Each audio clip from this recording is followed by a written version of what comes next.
What's going on, y'all? Rob Anderson, Clean Power Wash. I know it's been a minute since an update.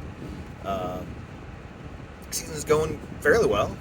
Um, Dealing with a decent amount of callbacks, unfortunately, so we're working on improving that.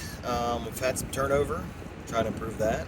I'm out today with the ladder on the back. Had to do some work over at my church, but um, been an interesting season. I know a lot of people are running into it just seeming like there's been a big lull. Today's first day that we've had in the 80s so far this year. It's been an extremely cool, rainy, just depressing spring. It's the middle of May now. Um, so we need these warm days to string together so we can get people really thinking about power wash and knowing if the pollen's completely gone and all that stuff. Um, Running two sales guys right now. We're running four trucks. Trying to keep everybody busy. We need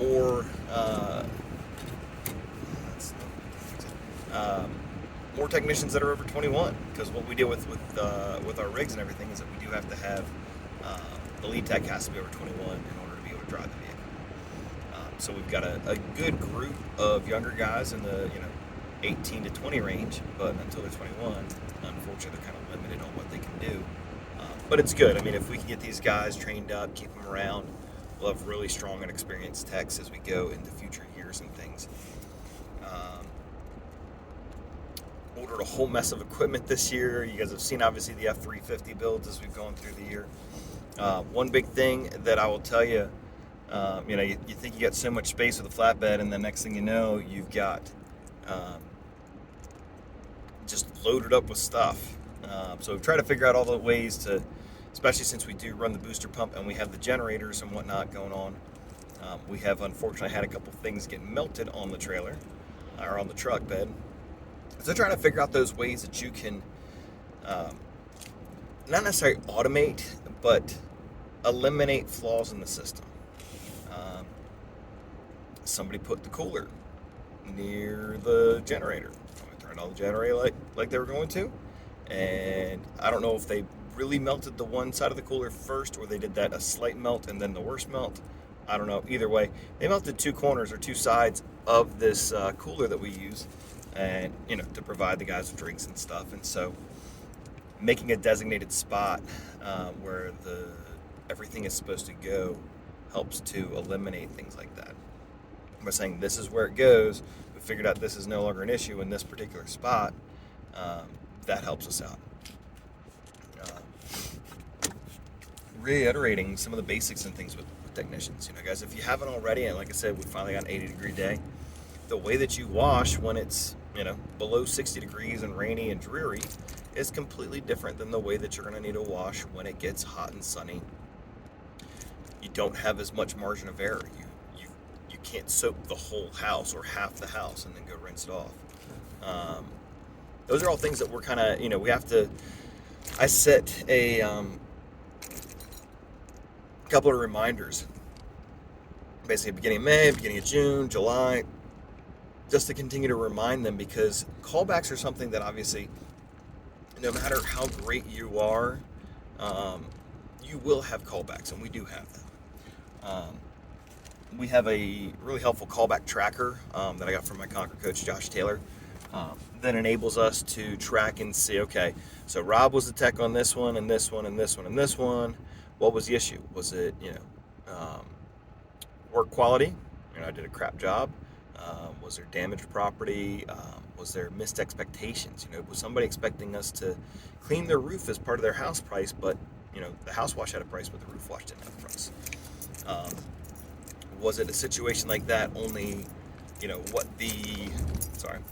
the sales rep set as the expectations was not clear on the work order? And so that's where we want to look through all those, and you have to make sure that your technicians understand that every callback isn't a problem, but we do track every single one, no matter how big or small it may be, so that we can then be able to look back and say, listen, we continue to talk about this issue. There continues to be issues with, not following the work order. Oh man, I forgot that shed was on there. Well, slow down, look at it, make sure you're taking care of stuff.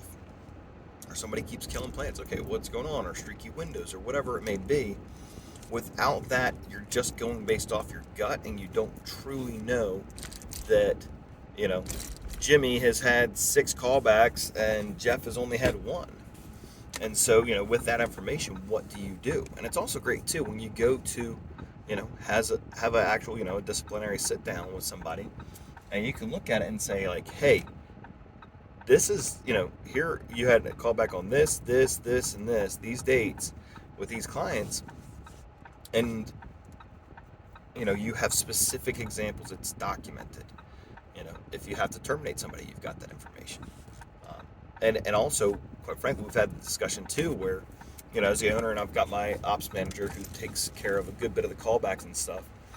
As an owner, you're always in the best position to kind of give the client what they want. And, talking with the owner, you have the ultimate authority to make things right, this and that. But just kind of laying it out clear for the guys that, listen, I don't mind it. At the end of the day, protecting our reputation is the most important thing we can do. But realize that at the same time, it's probably more beneficial to the company that I'm, working on closing bigger deals, building systems, doing stuff in the office. There's a lot better things for me to do than to spend all my time going out and playing, landscaper and replacing some dead grass or something, or fixing something that got broken, whatever it may be. And sometimes it's a $10 item, it's nothing. But so that's one of the big things that we're working on. And also this week when we have our level 10, we'll be going through a process to really make sure that from beginning to end on a callback that we're following a specific set of processes.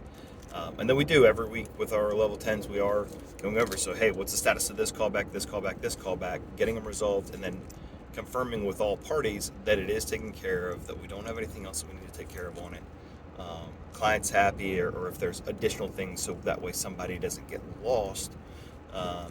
Because when you're doing 20 or 30 jobs a week, it's very easy for 1 or 2. You're like, oh yeah, that was for you to take care of, not me. I thought you. Oh crap, nobody took care of it. And then next thing you know, the client's looking at it and saying, well, you don't care. And so all that can become an issue. So anyways, I am stopping by house now, and see ya.